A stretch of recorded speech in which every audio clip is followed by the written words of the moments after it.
Hi everyone, welcome back again to my channel. My name is Wemimo and I'm also known as Thatmumof5 and also known as TMO5 Kanduko. If you're new to my channel, welcome, and if you're a returning subscriber, thank you so much for always coming back. So there's a video of a young lady that I saw on the internet. Apparently this lady was working in a warehouse and she was crying from the condition of the warehouse she was working at.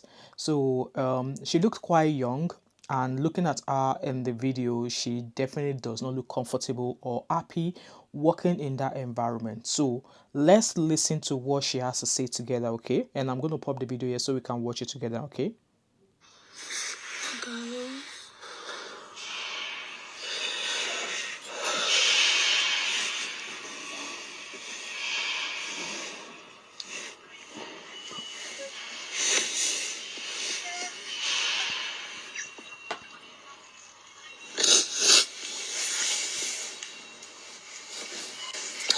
I just realized I can't do this anymore. So what?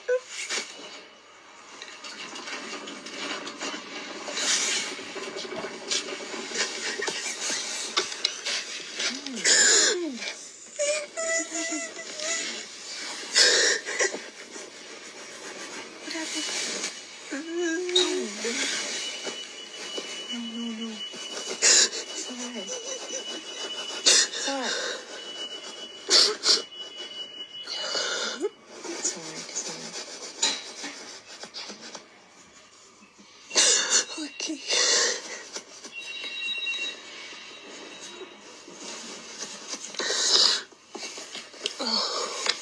It's okay. I can't even cover my ears and it's so cold. On Tuesday when they came, my ears are very red. It's okay. Do you want to wear the cap? That's better. Do you want to wear my cap? I have cap. No, I'll use this one. Because they won't ask you to wear the hoodie as well, I think. Hoodie is not allowed. Because of this, I have my cap. Shall I bring it? Okay, let's go. Let's go. So you guys just saw from that video where she was crying and one of her colleagues was pacifying her. The truth of the matter is this: working in a warehouse, I know that for me, I've never worked in a care house before, and I must actually sympathize with this lady.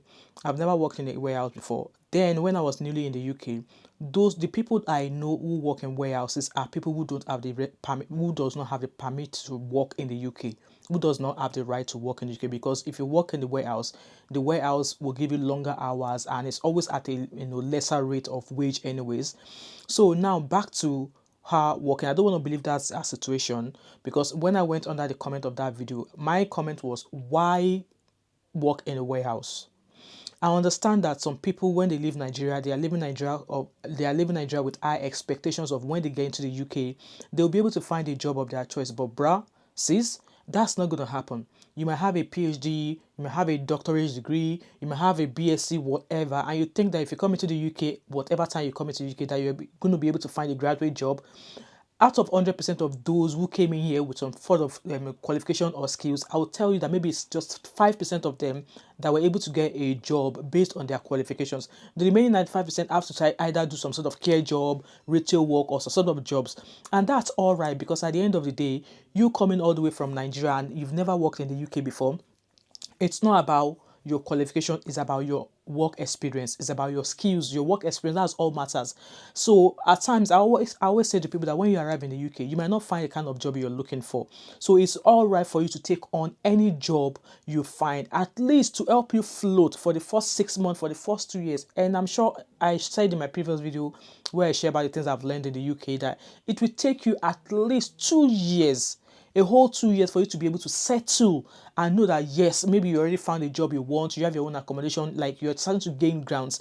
It will take you 2 years to actually do that. So for this lady now, being working in a care house, and I must tell you guys, the condition in working in a warehouse is not easy. The coldness, like I said, I've never worked in a warehouse before, but I know people who have worked in the warehouse before and they always complain of the cold. Like your health is important. I don't care how much that warehouse is paying you.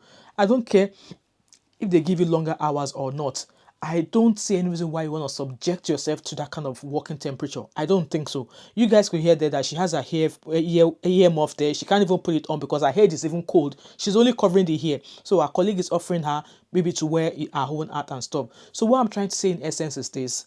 It's all right for you to take up any job you can find in the UK, but then you don't have to stay in that job for too long. Because in the comment of that video where I found it, people were like, how is she going to get COS? Like, if you have COS, why are you working in a warehouse? If you have certificate of sponsorship, people who came into the UK and they already have a certificate of sponsorship because they are coming through the care route. So if you already came into the UK through the care route, you're not going to have any issues with your certificate of sponsorship, except if your employer who is giving you the COS no longer have the COS certificate anymore. Then you have to find another job. Or if you come in as a student, why would you want to put yourself through the stress of working in a warehouse? Why not find a job in retail? Why not find a job in customer service assistant? Why not find some sort of jobs that maybe you work at home? The likes of BT, EE, Sky, telephone jobs. Why not find such jobs? I want to believe she's been working that warehouse for a while now. I think it's high time she actually drops that job and finds something else. And I understand some people, once they find a job, as long as they are comfortable in that job, it's always going to be hard for them to leave. But in this lady's case, I don't think she's comfortable. And obviously, my comment under the post where I found it, people were like, oh, how is she going to renew her visa? How is she going to get COS? And I'm like, we don't really know her condition. We don't really know her visa status. But if she could put a phone to her face and film herself to record how she's feeling and put it on social media, then I think she knows it's high time that she leaves that job and finds something else. And people like, there's no job in the UK. Who tell you there's no job in the UK? Go on to DWP, the Department for Works and Pension. Go on that website. There are jobs being advertised there. There are care jobs. There are care assistant jobs. So if you're a student here, I don't know why you want to put yourself through working in a warehouse, because at the end of the day, if you're a student, working in retail, customer service is the best way because they are flexible. They are very, very flexible. And also, one thing I want you to know is this. These are the realities of coming to work in the UK. Now, our family will not know how she's feeling. Oh. Our family will not know the kind of working condition she's working at. And then some of them will be expecting money. Some of people will be expecting gifts. And then the little one that you give them, they will not appreciate it. They will not appreciate her for it. Not knowing that she's in a freezer working. All I'm going to advise that lady and anybody who's coming here is that, your expectation of coming to the UK, still let it remain maybe 80%, not 100%, because like I said, the first 2 years might be a struggle for you. But once it gets to your landing and you already have some sort of work experience of since from the time you've arrived in the UK, try and move on to better jobs. And also, before you leave Nigeria, it is good to learn skills. Learn how to sew clothes, learn how to do shoemaker, learn petty things that you can do on the side, that even at times when you don't feel like working, if you're able to take some jobs based on the skills you have, then you can manage through that way as well. Like I said, I really feel for her, and trust me, I will not advise anybody to go and work in a warehouse. That's all I'm going to say there. Anyway, guys, let me know your thoughts and opinion in the comment section in regards to this video. Thoughts, let me know what you think. Okay, thank you so much, guys. If you've watched this video till now and you've not yet subscribed to my channel, what are you waiting for? So don't forget to like, drop a comment in the comment section, subscribe, turn on the post notification, share this video, and I'll catch up with you in my next one. All right, bye for now. Bye. You can bank on it. You can put 100 grand on it. Anything I said, I stamp on it. In a private plane, I lamp on it. Lele, then call me bank on it. Cause I walk around with the bank on it. Show them